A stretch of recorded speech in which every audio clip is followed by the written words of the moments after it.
నమస్కారం. ఈరోజు మనం అనుభవ జ్ఞానంతో కొన్ని విషయాలు ఏర్పడుతూ ఉంటాయి. పాపం అమాయకులు తెలియక చేసే పనులు కూడాను మనకు నవ్వు తెప్పిస్తూ ఉంటాయి. అలాంటి విషయం ఒకటి చెప్పుకుందాం. ఓ గ్రామంలో రామాయణాన్ని నాటకంగా వేస్తున్నారు. లవకుశలాగా ఏదో వేస్తూ ఉన్నారు. అది ఎలా ఉంటుందో ఒక వ్యక్తికి తెలియదు. పాపం ఆయన ఏదో పశువుల కాపరి, ఎప్పుడు కూడా అలాంటి చూడలేదు. ఆ రోజుల్లో సాయంకాలం పూట వేసేవాళ్ళు.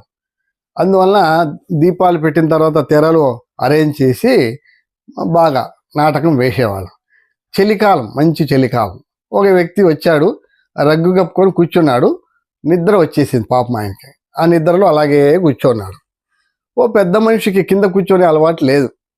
అక్కడ ఏదన్నా ఉన్నాయేమో దాని మీద కూర్చుందామని వచ్చి ఇతన్ని తట్టాడు చీకట్లో. ఈయన కదల్లే. అది ఏమైనా రామాయణంలో భాగమేమో అనుకుని అలాగే కూర్చున్నాడు. ఆ పెద్ద మనిషి కాలు మీద కాలు వేసుకొని బాగా కూర్చున్నాడు. ఏదో రగ్గులాగా వేసేసారు అని. రామాయణం జరుగుతుంది, మధ్యలో నవ్వు వస్తా అంటే ఆయన నవ్వుతున్నాడు.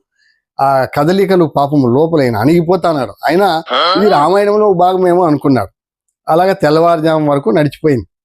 ఈ పెద్ద మనిషి తెల్లవారిన తర్వాత వెళ్ళిపోయినాడు. నాటకం అయిపోయింది. ఎక్కడో అక్కడ వెళ్ళిపోయినాడు. ఈయన పాపం మెడ పట్టుకోపోయింది. అట్లా పోతుంటే ఆ పెద్ద మనిషి ఎదురుగా వచ్చాడు. వచ్చి ఏమన్నా ఎలా ఉంది రామాయణము అని అడిగాడు. స్వామి, రామాయణం అంటే సామాన్యమా స్వామి? ఒక మనిషి మోతే మోత అన్నాడు. ఈయనకు అర్థమైపోయింది. నేనే పోయి ఈయన మీద కూర్చున్నాను అని చెప్పి నవ్వుకుంటూ అలాగా అని చెప్పి వెళ్ళిపోయాడు. కాబట్టి అమాయకత్వం కారణంగా కూడా తెలియని మన మీద పడుతూ ఉంటాయి. అలాంటి సందర్భాల్లో తెలివైన వాళ్ళు ఎలా మాట్లాడతారో ఇక్కడ మనకు అర్థమవుతుంది. ఇవి గ్రామీణంలో జరిగేటువంటివి అయినా సహజంగా కనిపిస్తాయి. ఈ సహజత్వం మన తెలుగు భాషకు ప్రత్యేకం. అందరికీ నమస్కారం.